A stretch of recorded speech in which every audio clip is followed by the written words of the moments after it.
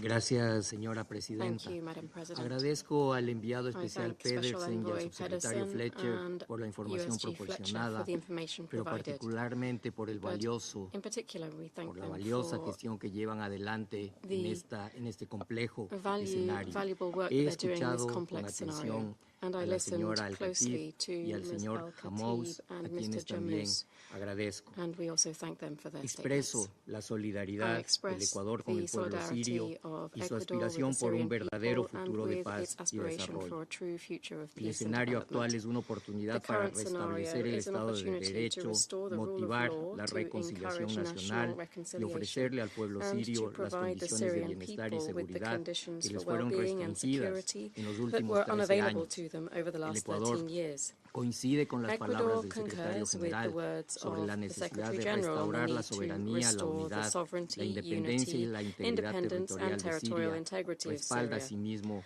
el Further, mandato de UNDOF we y support reitera su posición UNDOF's de no mandate, reconocer and la we anexión reiterate our de position that we territorios do por la not fuerza. recognize the annexation Son of territory by encomiables force. los esfuerzos del We enviado commend especial the Pedersen efforts por of Special apoyar y Envoy asistir Pedersen en un to proceso de support and transición assist with a política, process integral y of a participativa comprehensive basada en and los principios de participatory la political resolución transition based on the principles of Resolution 2254, los cuales deben 2254, respetarse en which línea con should lo be mencionado por el respected in enviado line with what Pedersen. was mentioned Durante by estos 2 Special años Envoy hemos Pedersen. insistido en la necesidad Over the de last que 2 se years, we acate have el insisted derecho on the need internacional to humanitario ensure y that se international humanitarian law is privilegie el complied diálogo with, político and the need incluyente y to favor an participativo inclusive, participatory, liderado por Siria Syrian-led y con el political soporte de la dialogue región, with the de support of the Naciones region, Unidas the y United de la Nations, comunidad and the international internacional community en su as a conjunto. whole. Esta posición se This mantiene position invariable. remains Hacer unchanged. la posibilidad de diálogo una realidad Turning concreta this y possibility for sostenible, dialogue diálogo into basado en a una tangible, genuina sustainable preocupación por la reality población based on siria, genuine es un concern for the Syrian imperativo ético. population is an Señora ethical Presidenta, imperative. el Madam conflicto en President, Siria ha the tenido conflict in consecuencias Syria has devastadoras had para la devastating población civil. consequences on the civilian 70% de population. la 70% of the población en population necesidad is de in need asistencia of humanitarian humanitaria, 7 assistance. millones de There are desplazados 7 internos, million medio millón de IDPs, niños con half a problemas million severos de children are malnutrición. facing Son severe cifras que malnutrition. ilustran la These precariedad de figures las speak to the condiciones que parlous encaran conditions y la in the urgencia country de and the revertirlas. urgent need to improve them. Todas las modalidades All translineales y cross-line and transfronterizas para el cross-border acceso de la asistencia modalities for the humanitaria access of deben humanitarian mantenerse assistance operativas must remain para operational garantizar la to predictibilidad guarantee y the predictability sostenibilidad and de la sustainability asistencia of humanitarian humanitaria, assistance, adaptándola a la nueva realidad. adapting it to the new Las reality. hostilidades deben cesar para dar paso Hostilities al must end restablecimiento to de las enable más de the 12,000 escuelas que reopening of the fueron more than cerradas, la 12,000 shuttered rehabilitación de los schools, sistemas de salud the y rehabilitation protección of y la the health reconstitución and de la protection infraestructura systems, civil and the rebuilding desmantelada of a causa del the conflicto. civilian infrastructure El that was Ecuador decommissioned as hace a un result of the llamado conflict. a las autoridades de Ecuador transición appeals sirias to the para Syrian que en las transitional actuales circunstancias authorities del país to, adopten in y the current apliquen las medidas circumstances in the que sean country, necesarias take the necessary para steps to impedir que prevent actores no non-state estatales actors accedan from y usen armas de accessing and destrucción using masiva, weapons of mass en destruction, particular armas particularly químicas, chemical a la luz de weapons, la aplicación de las pursuant to the disposiciones de la provisions Convención of de Armas the Químicas Chemical y las Weapons Convention resoluciones and the relevant pertinentes resolutions del of the Consejo Security de Council. Seguridad. Señora Presidenta, Madam President, colegas, hoy más que nunca today more es than ever, it is imprescindible vital facilitar el to acceso de la facilitate población a the mecanismos population's transparentes access de to rendición de transparent cuentas y accountability robustecer los esfuerzos para mechanisms obtener and to step up información efforts sobre to el gather destino de más information de on the 100,000 fate of more than personas 100,000 desaparecidas. missing Al final, persons. de nuestro periodo en el Consejo de Seguridad, la situación ha cambiado de una manera inesperada. En este complejo marco, hacemos votos por la priorización de un verdadero diálogo de buena fe, así como porque los canales de comunicación y asistencia de la comunidad internacional se mantengan abiertos para apoyar a Siria en la reconstrucción del tejido social, la creación de instituciones plurales, la paz y la seguridad en Siria y en la región. Muchas gracias.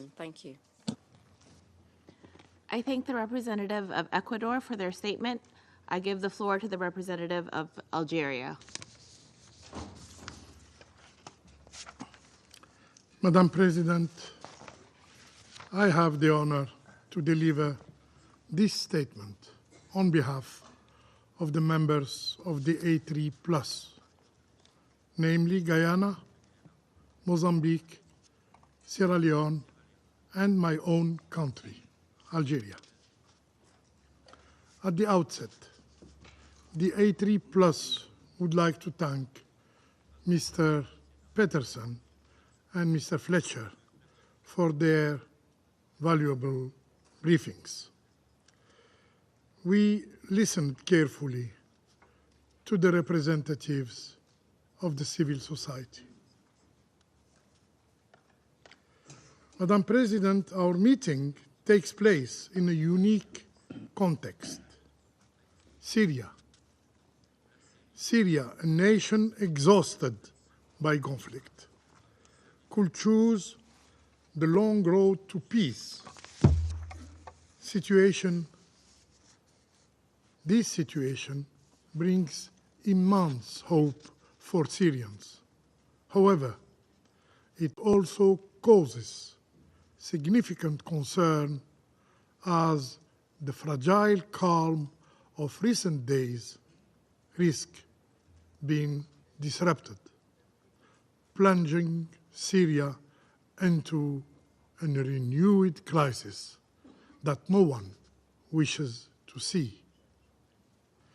The A3+ firmly believes that the time has come for a genuine Syrian-led and a Syrian-owned political process under the auspices of the United Nations for a new Syria that unites all Syrians.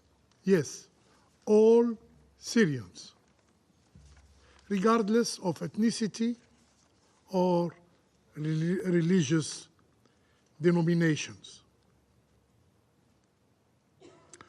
All Syrians, including women and young people, should be fully and meaningfully engaged in this political process.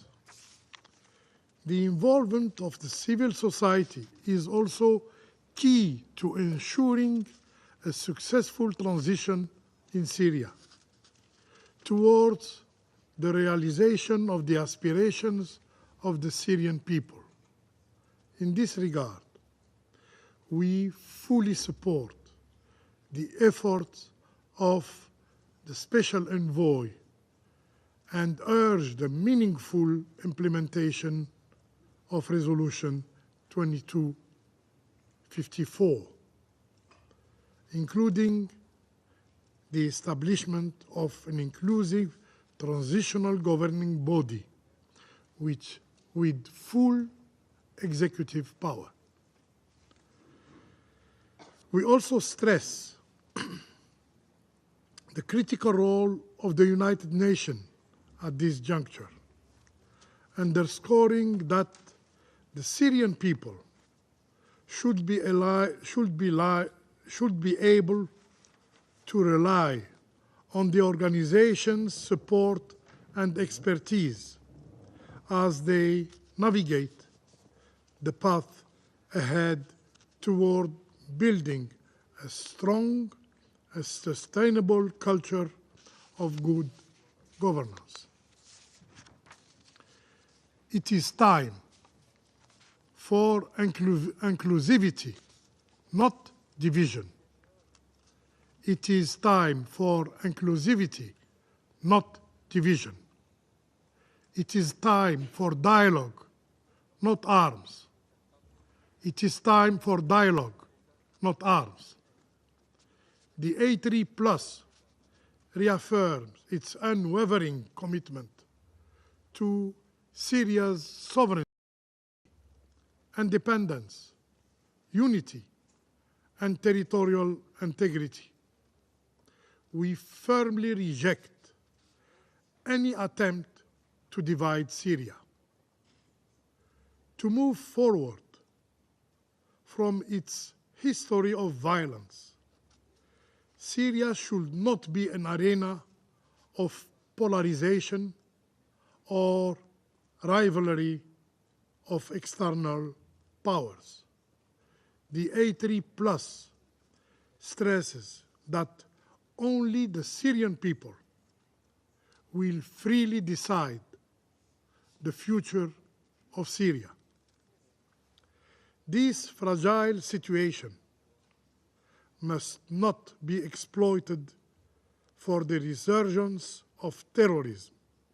And in this context, decisive and collaborative action is therefore required.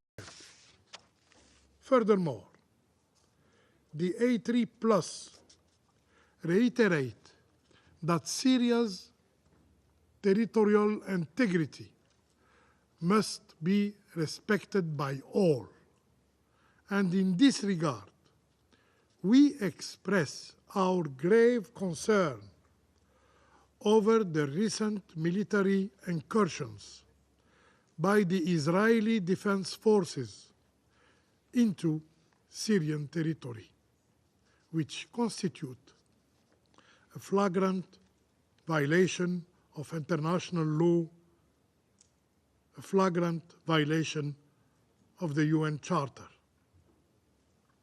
We emphasize the critical role of UNDOF in maintaining peace and stability in the region. And we also reject any unilateral actions undermining its mandate and its missions. The A3+ reaffirms the UN resolution related to the Golan Heights, underscoring that the Golan is a Syrian territory under occupation. And we call for full respect of the 1974 disengagement agreement, including the status of the area of separation. And we urge all parties to comply with their obligation in this regard. Madam President, the humanitarian situation in Syria remains dire, representing one of the most pressing challenges for the international community. Nearly 17 million people are now in need of assistance. And the latest developments have exacerbated the situation, with over 1 million people displaced in recent days. The A3+ express grave concern over these developments, and we call for broad mobilization to enable humanitarian actors to address the urgent needs of the population. Continued fighting, particularly in the northeast, will only worsen the humanitarian situation. We urge all parties to comply with their obligations under international humanitarian law, including those related to the protection of civilians and civilian infrastructure. We call for an immediate nationwide ceasefire, immediate nationwide ceasefire to ensure freedom of movement for humanitarian actors. Unhindered humanitarian access must be guaranteed through all available mechanisms, including cross-border operations, to provide essential assistance to those in need. The A3 Plus calls upon donors to mobilize adequate funding for the humanitarian response plan in Syria. Increasing needs demand more resources. The Syrian people must not be abandoned. And we stress that the return of displaced Syrians to their home must be voluntary, must be safe, must be dignified. No one should be forced to return. Conditions must be created in Syria through early recovery and reconstruction to facilitate this process. Madam President, the latest developments in Syria have shown that unresolved crises do not simply fade away. They re-emerge. If a comprehensive and inclusive solution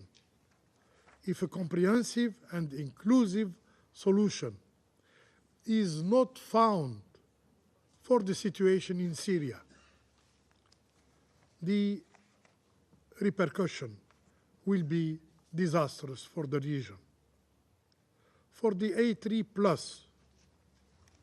it is the responsibility of the international community to stand with the Syrian people and help them build a brighter future for their countries. The international community should not repeat the mistakes made elsewhere in the region.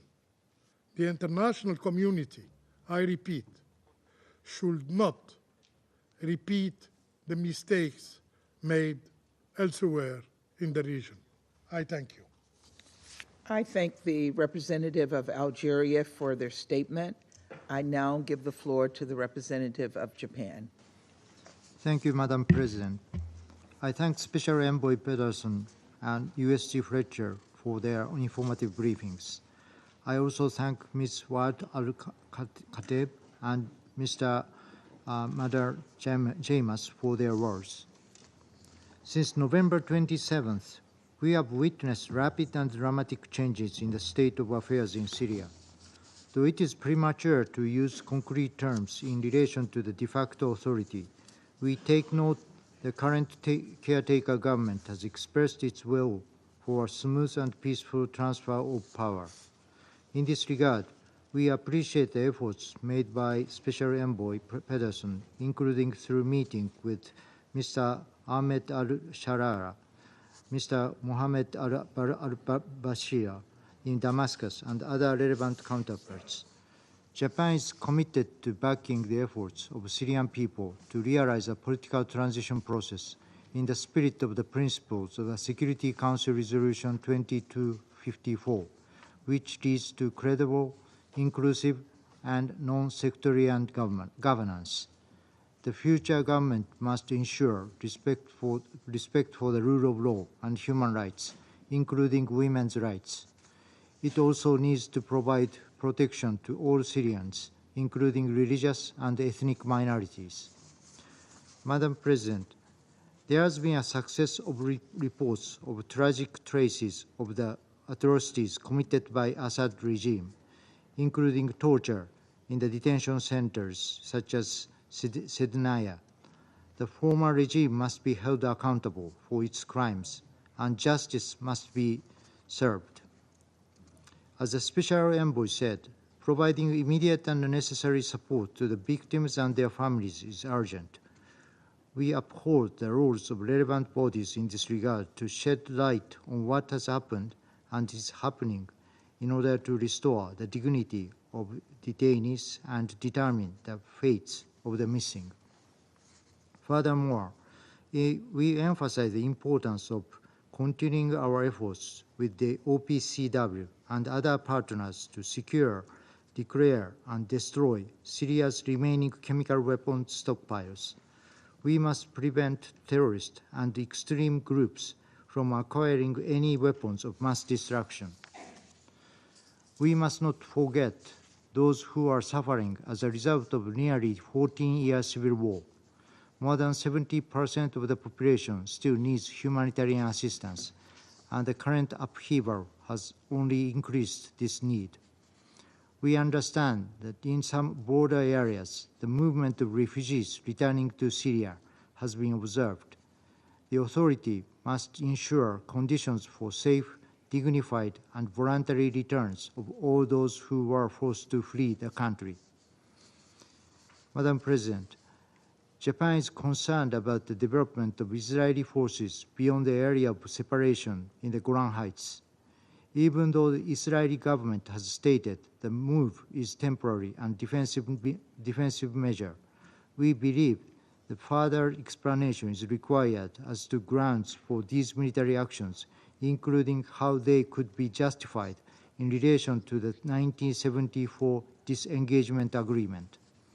Also, we are concerned about the recent announcement by the Israeli government to expand settlements in the Golan Heights, of which the government of Japan does not recognize the annexation by Israel. And such settlement activities are violation of international law. Japan urges Israel to avoid any actions that would deteriorate the situation. The door to a new era is beginning to open. Beyond, there is a need to build a new nation that is open and truly a land of peace for the Syrian people. We cannot accept the occurrence of a new round of oppression, violence, or tragedy. The future of Syria should be determined by the Syrian people themselves. We stand with the people of Syria. I thank you.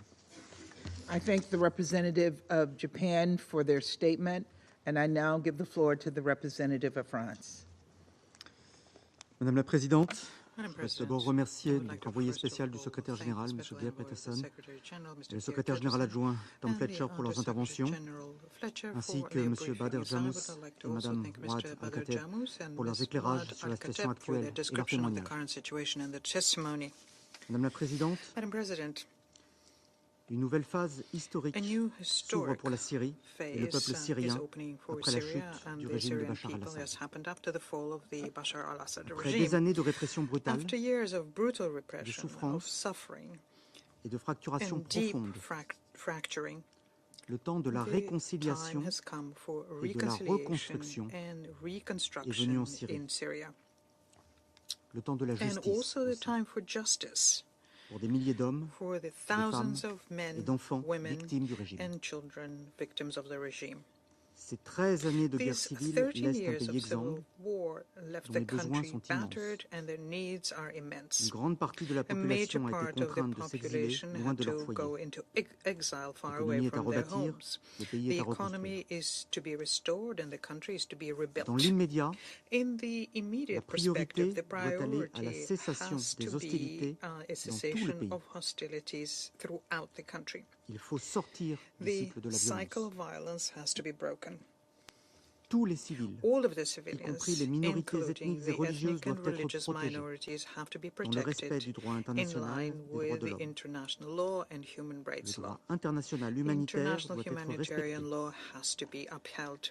Nous avons pris note des premières déclarations encourageantes de la part des autorités de facto à cet égard. La France, qui a des attentes fortes sur ces sujets, les jugera sur leurs actes et dans la durée. L'aide humanitaire doit enfin parvenir à toutes les populations civiles qui en ont besoin en Syrie et sur l'ensemble du territoire. Madame la Présidente, il faut en parallèle qu'un processus de transition politique ordonné et représentatif de l'ensemble des tendances de l'opposition syrienne et des autorités de fait se mette en place, dans l'esprit de la résolution 2254 et des grands principes établis, en préservant les institutions de l'État. Les Nations Unies, par l'intermédiaire de l'envoyé spécial du secrétaire général pour la Syrie, ont toute leur place pour faciliter ce processus. Il faut que toutes les composantes de la société syrienne se retrouvent à la même table pour discuter de l'avenir de leur pays. La relance d'un processus politique devra être menée par les Syriennes et les Syriens, en particulier les femmes et les jeunes, doit permettre de construire un futur qui réponde aux aspirations légitimes du peuple syrien dans toute sa diversité. Ce processus implique de déboucher sur des garanties en matière des droits de l'homme et de lutte contre l'impunité, en particulier s'agissant des personnes disparues, torturées ou détenues arbitrairement sous le régime d'Assad. Madame la Présidente, il sera aussi fondamental que la nouvelle Syrie ne laisse pas la place à une résurgence de l'extrémisme et du terrorisme contre lequel la lutte doit se poursuivre, y compris la lutte contre Daesh. La plus grande vigilance doit être aussi observée s'agissant de la dissémination des armes, en particulier celles issues du programme chimique syrien.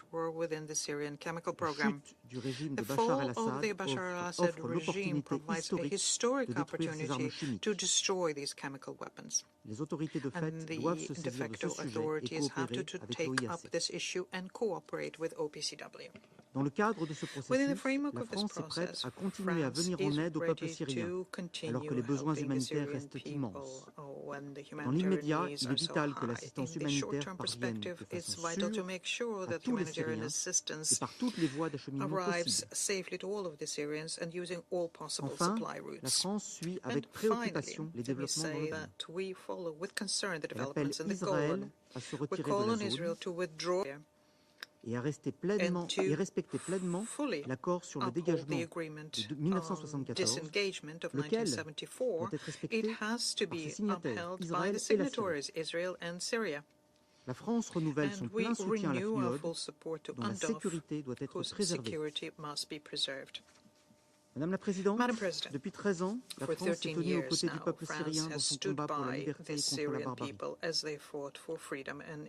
n'a cessé et continue de soutenir l'opposition politique syrienne, qui a un rôle central à jouer dans la transition politique en cours à Damas. La France continuera de se tenir aux côtés du peuple syrien dans cette phase d'espoir qui s'ouvre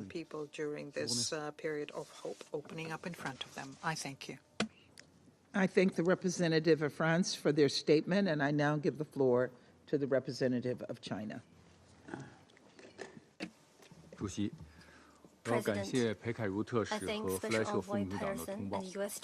我也认真听取了其他同胞人的发言。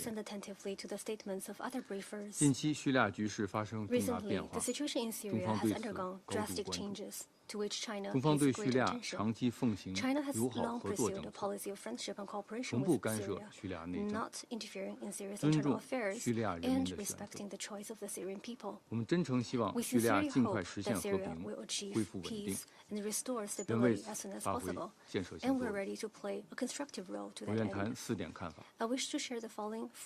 第一，当务之急是稳定安全形势。我们呼吁叙利亚有关各方保持冷静克制，避免采取刺激局势升级的行动，防止引发新的冲突。各方有义务采取措施，杜绝一切针对平民的袭击，保护外交机构和外国公民的安全。我们希望叙利亚的国家机构保持正常运转，为恢复社会秩序创造条件。